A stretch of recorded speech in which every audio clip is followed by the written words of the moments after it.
हमने अधिकतर धार्मिक ग्रंथों में वर्णित पौराणिक कथाओं में श्री नारद मुनि के बारे में पढ़ा व सुना है। माना जाता है कि वो बड़े ही तपस्वी और ज्ञानी ऋषि थे, जिनके ज्ञान और तप से माता पार्वती भी प्रभावित थी। लेकिन क्या आप जानते हैं कि जिनके ज्ञान की तारीफ स्वयं माता पार्वती ने की थी, उन नारद जी को भी अहंकार के कारण एक बार बंदर बनना पड़ा था। जी हाँ, आइए जानते हैं इस संदर्भ में। एक दिन नारद मुनि घूमते घूमते हिमालय पर्वत पर एक पवित्र गुफा में पहुंचे। वह गुफा देवलोक समान थी। उन्होंने वहां अपनी तपोस्थली बनाई। यहाँ उन्होंने भगवान विष्णु की तपस्या शुरू कर दी। जब इस बात का पता देवराज इंद्र को चला तो वो चिंतित हो गए। उन्हें लगा कि कहीं उनसे उनका इंद्रलोक का सिंहासन न छिन जाए। ऐसे में इंद्र ने उनकी तपस्या भंग करने के लिए कामदेव को नारद मुनि के पास भेजा। कामदेव ने वहां पहुंचकर अपनी माया से बसंत ऋतु उत्पन्न की और उसके होते ही पेड़ पौधे रंग बिरंगे पुष्प से आच्छादित होने लगे। कोयल की आवाज आने लगी।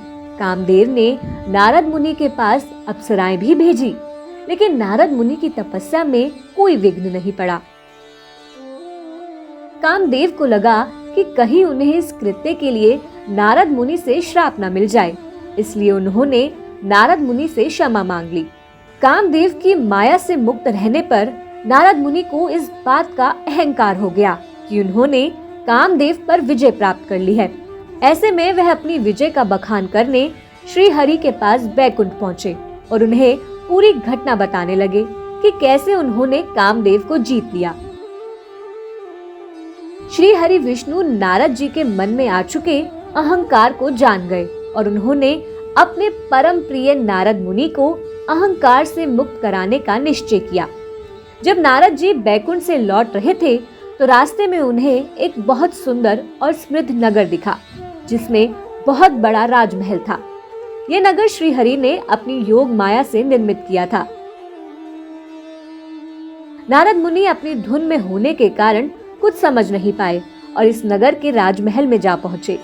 राजा ने उनका भव्य स्वागत किया और अपनी पुत्री को बुलाकर नारद मुनि से कहा कि मुझे अपनी राजकुमारी का स्वयंवर कराना है। आप इसका हाथ देखकर इसके भविष्य के बारे में कुछ बताइए। राजकुमारी के रूप को देखकर नारद जी मोहित हो गए। जब नारद जी ने उसका हाथ देखा तो हथेली की रेखाएं देखते ही रह गए। उसकी रेखाओं के अनुसार उसका पति विश्व विजेता रहेगा और समस्त संसार उसके चरणों में नतमस्तक होगा। नारद जी ने यह बात राजा को ना बताकर दूसरी अच्छी बातें कही और वहां से चले गए। राजकुमारी का रूप और उसके हाथ की रेखाएं देखकर नारद जी वैराग्य को भूल चुके थे। विवाह की कामना लेकर नारद जी वापस बैकुंठ गए और विष्णु जी से खुद को रूपवान बनाने की विनती की। इस पर श्री हरि ने कहा, मुनिवर, हम वही करेंगे जो आपके हित में होगा। नारद जी ने उनकी बात के मर्म को नहीं समझा और विवाह के विचार में खोए हुए बैकुंठ से लौटकर राजकुमारी के स्वयंवर में चले गए। उन्हें लग रहा था कि अब तो वह बेहद रूपवान हो गए हैं और राजकुमारी अब उनके ही गले में वरमाला डालेगी। लेकिन राजकुमारी ने कन्या राजकुमार के गले में वरमाला डाल दी और नारद मुनि की तरफ देखा तक नहीं। नारद जी को लगा, श्री हरि ने मुझे रूपवान बनाया, फिर राजकुमारी ने मुझे देखा भी नहीं। इन विचारों के साथ उन्होंने जल में अपना चेहरा देखा तो वह आश्चर्यचकित रह गए। उनका चेहरा बंदर के समान था। नारद जी बहुत क्रोधित हुए और क्रोध में भरकर ही वे बैकुंठ पहुंचे, जहां श्री हरि विष्णु के साथ उन्होंने राजकुमारी को भी देखा। इस पर उन्होंने श्री हरि को बहुत भला बुरा कहा और श्राप दिया कि आपने बंदर का मुख देकर मेरा उपहास कराया है। मैं आपको श्राप देता हूँ कि आप पृथ्वी पर जन्म लेंगे और इन्हीं बंदरों की सहायता आपको लेनी होगी। आपने मुझे स्त्री वियोग दिया है, आपको भी स्त्री वियोग ही सहना होगा। श्री हरि विष्णु भगवान नारद जी की बात सुनकर मुस्कुराते रहे।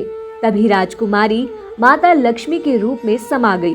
यह दृश्य देख नारद जी को समझ आया कि वह राजकुमारी कोई और नहीं, स्वयं माता लक्ष्मी थी और वह राजकुमार कोई और नहीं, स्वयं श्री हरि विष्णु थे। विष्णु जी ने नारद मुनि के श्राप को स्वीकार किया और अपनी माया के प्रभाव से नारद मुनि को मुक्त किया।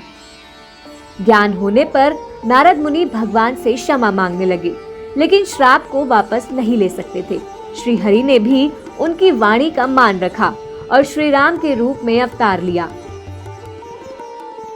इसमें उन्हें माता सीता से वियोग भी सहना पड़ा और वानर रूपी रुद्र अवतार हनुमान जी ने संकट के समय उनका साथ भी दिया। आप हमारे संत वाणी चैनल को सब्सक्राइब करें, वीडियो को लाइक करें, शेयर करें और हाँ, बेल आइकन पर क्लिक करना बिल्कुल ना भूलें ताकि हमारी किसी भी वीडियो की सूचना सबसे पहले आपको मिले।